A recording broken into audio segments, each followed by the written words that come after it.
So hello everyone. So I would like to thank you for thanks the CAMOC organizing committee for inviting me for a second time to present part of my ongoing PhD research. And I would like to say hello to all that I met in Mexico. Hello again. And hello and nice to meet you to all the new people that I'm going to meet through this new conference. After this amazing day of listening to so many different... Oh, sorry. I'm sorry. I forgot to put my... So after this amazing day and all these great presentations, I'm a bit scared, to be honest, to present my final chapter. I'm finishing my PhD, so I'm actually going to present my final chapter. It's still an ongoing process. So in the end, I welcome all the questions and suggestions you could give me. So I decided to give the name of Comment mettre en musée l'immigration, and the literal translation to English, How to Put Immigration in a Museum, because it was the name of a workshop that I organized in January 2017 at the Université Paris 1 Panthéon-Sorbonne, where I'm doing my PhD. And the idea was to invite museum staff, museum directors, and museologists to discuss how to translate and how to say it, a phenomenon that it's on a constant move into something that it's more static, and it's in how to represent immigration inside of a museum that is a more statical ambience.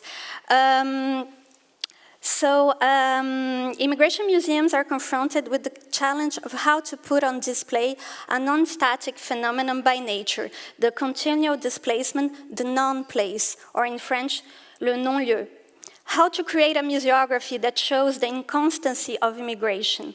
Can museography render what is continual movement, flux, transformation?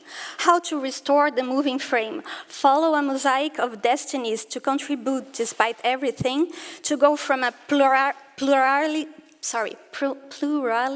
I'm so sorry, of crossed memories to a shared memory. If the reference to a national narrative is not always as explicit in immigration museums, those responsible for the museography were always conscious of the importance of the overall story these institutions were seeking to tell. Narrative and display on immigration museums are essential to create a more understanding society regarding migration, and especially at the moment with the ongoing migration crisis in Europe. Recent work in critical museum studies have shown that immigration museums can use objects and strategies of display to transmit positive representations of immigration, promoting diversity and a more inclusive national identity, as propagating a better knowledge of the subject. The idea here is to see the museum as a space for perception of images and representations. The main question being, what is the representation of immigration that is given to see in these museums?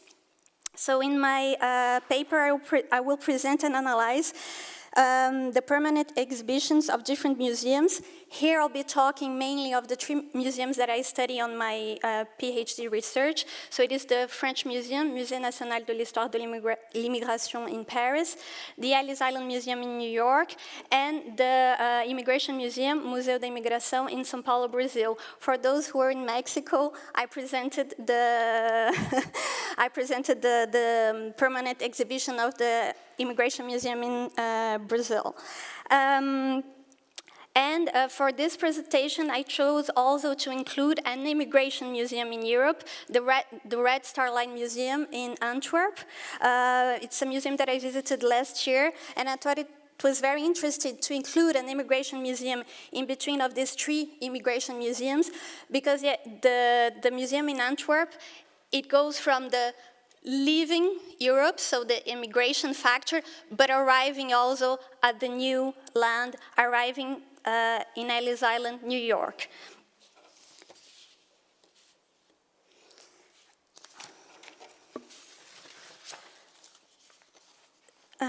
So staging and displays are essential to understanding the production of the discourse.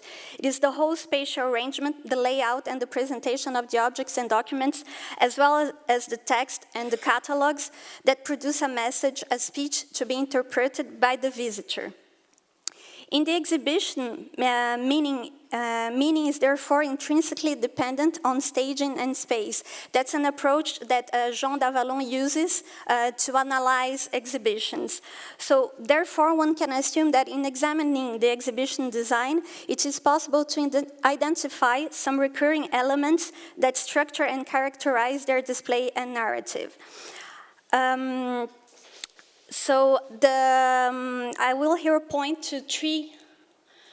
I would like to point just to three main axes to my analysis before entering the different parts of my presentation. So European museums have often been conceived in the light of similar examples overseas, such as the Ellis Island Museum in New York, the Pier 21 Museum in Halifax, Canada, or the Immigration Museum in Melbourne, Australia. Though these later museums focus on immigration because they're located in what we call immigration countries rather than immigration that would be museums in Europe. So museums in Europe would be more focused on the immigration process than museums abroad. Apart from the Musée National de l'Histoire de l'Immigration, that would be an exception in the European scenario. Staging and editing are essential to understanding the production of the museum's discourse, and also the meaning that we're going to see in these exhibitions are connected to what we call recurring themes or master themes that structure the itinerary of the visitors. So the main themes that we can see in these exhibitions are the departure, so the leaving of your home country, the journey or the voyage, the passage, the rite of passage, the arrival and the sorting, the processing at the arrival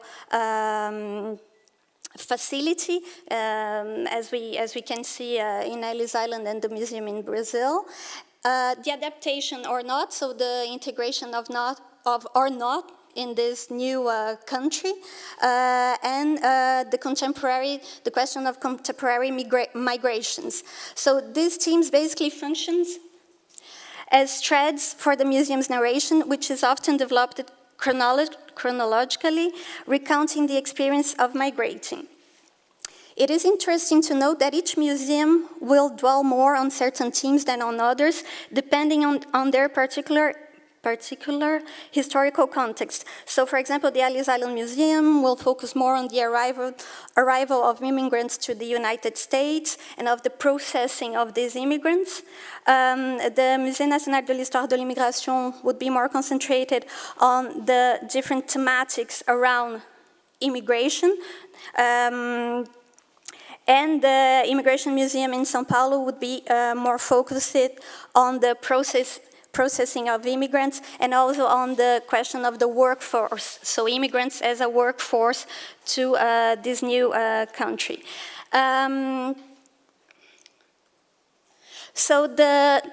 Going back to the departure, the theme of the departure, the permanent exhibition of the Musée National de l'Histoire de l'Immigration focuses on the departure and precisely on the small objects slipped into the pocket before departure. So I think it was a post-presentation where he showed a box with the suitcases. And I think I have the same photo,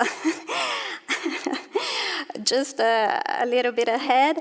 And so the idea is, when you leave, what are you going to bring with you? That's the main question that the museum is trying to ask the visitor. If you have to leave, what are you going to bring with you in your suitcase? The photos I have here, so it's the photo at the entrance of the Immigration Museum in Paris. This one is at the Red Star Line Museum, and it's interesting to see that the entrance is very similar. We have these projections with images of immigrants leaving, so the idea of the departure being old photographs or recent photographs, but the idea of the movement, of the walking with your suitcase, of this journey ahead. So you're leaving to your journey, to your rite de passage. And already the display at the Red Star Line Museum, you have this mixture of the photographs and videos of leaving with the suitcase. And the same thing we're going to have in the French Museum, so the same display with the video photographs and the boxes with suitcases. So after this master theme of departure, we have the journey itself. So the voyage, the rite de passage that transforms and conditions the very status of the individual who migrates. To migrate is to cross a sea, an ocean, a desert, a mountain. The journey is sometimes dangerous to reach a new unknown land, which will become the new home for the migrant. Like the myths in which the hero makes an initiatory journey, even if he returns to his point of departure, his native country, he is profoundly transformed by this experience. And how then to translate this transformative experience into a museum display? So regarding the Ellis Island Museum, there is an obvious grand narrative, that of the voyage, which is not a chronologically consistent one. Visitor starts on the wharf around 1890, travel through different times before and after, and eventually arrive at Ellis Island in 1907. This narrative is structured by a dramaturgy according to the components of a voyage: the parting, the crossing, and the arrival. On the one hand, this dramaturgy serves to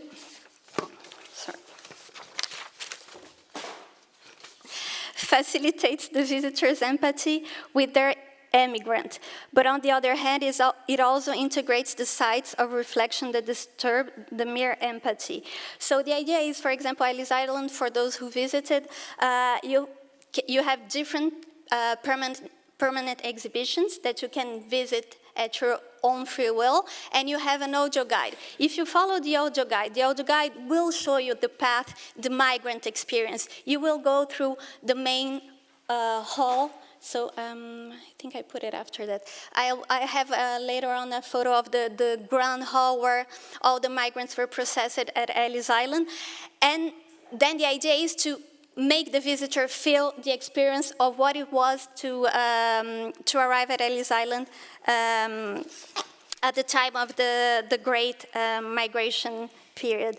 Another question that it's talked a lot in the immigration museums is the idea of immigration as a human phenomenon. So the question of migration as part of human nature, a species of human diaspora. I already saw this word used in the Brazilian Museum. They like using the word diaspora. It has been criticized, but I have found, for example, in the Red Star Line Museum, that they have a similar display, which is like different stories. They chose different characters through history. Maybe it's not that clear here, but they have, since prehistorical times until contemporary times, they chose a character to show that he migrated himself. So migrating is natural. It's part of the human experience to travel, to be on movement. Like Peter, I think, said earlier, it's going to be a minority soon to be the ones who are natives. Everyone is traveling, everyone is exchanging. So migrating is part of the human nature. Before going into the iconic objects, another point that I would like to to stress as well is the question of workforce, migration as a workforce. Especially the museum in Brazil, it's interesting to see that they focus on migration as a workforce, because most of the migrants that arrived in Brazil, they arrived to work in the coffee plantations. They were there to work. And if they were not there to work, who would have done this work? So it's interesting to see that maybe museums in Europe are not talking as much of this side of migration, of the migration as a workforce and labor importance, but I think it's also one of the master themes that should be developed in the permanent exhibitions. So now going to the iconic objects. So in exhibitions dealing with the theme of migration, whether temporary or permanent, we find a recurring mise en scène that evokes the migrant experience. This presentation of objects is characterized by a desire to immerse the spectator in the museum narrative and thus create a sensory link between the course and the visitor. And I think that the main object is the suitcase. We cannot run from it. So I have a lot of photos of suitcases that I have been collecting through my research. And I think, here I have a small anecdote. I think the funniest thing was when I visited, the only time I visited Disneyland in Paris. So it was at the beginning of my research 5 years ago. I actually found a display on immigration. I don't know why, but Disneyland Paris, they had a display on immigration, and it was with pictures of New York and of Ellis Island, and they had suitcases. So they had a full display of suitcases and photos of Ellis Island, and it was interesting to see that in a park like Disneyland, it's where we can see a representation at its most entertainment level. Immigration is always characterized by suitcases.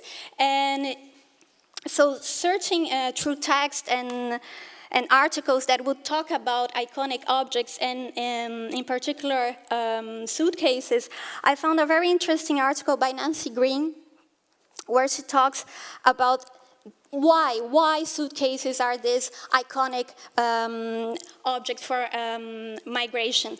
And I think it is because the suitcase is the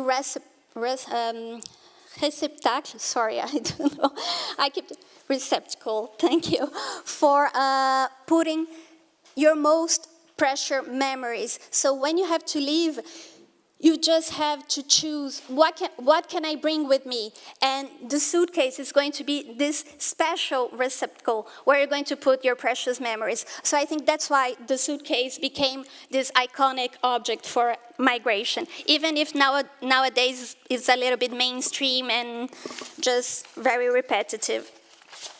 Another important point as well is the idea of the object as memory. So the importance of the objet mémoire. So the collections of immigration museums would not be full of works of art or chefs-d'œuvre. It would be more of everyday objects. So it would be a collection of small, simple objects that would at first not appear as very interesting to the public, but the idea of having the objects and the memory that goes with it builds the importance of the object.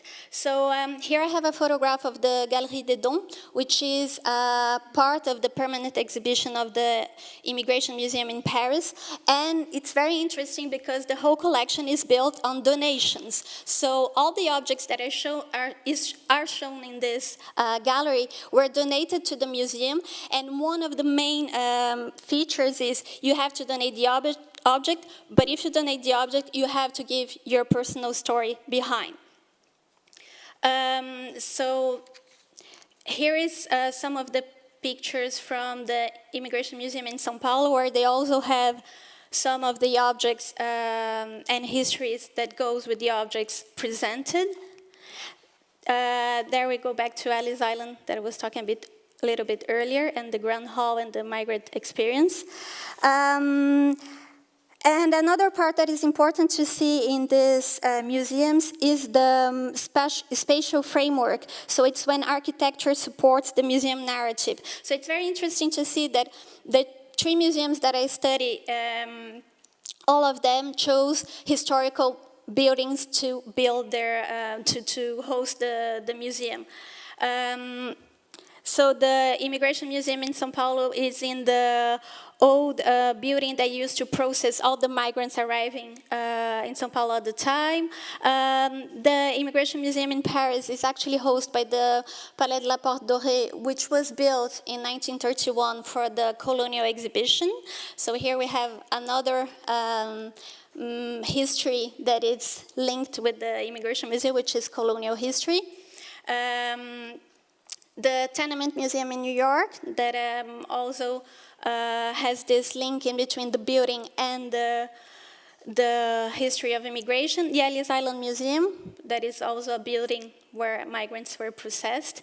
And the Red Star Line Museum, so the museum where the company was founded and where the immigrants had to pass as well.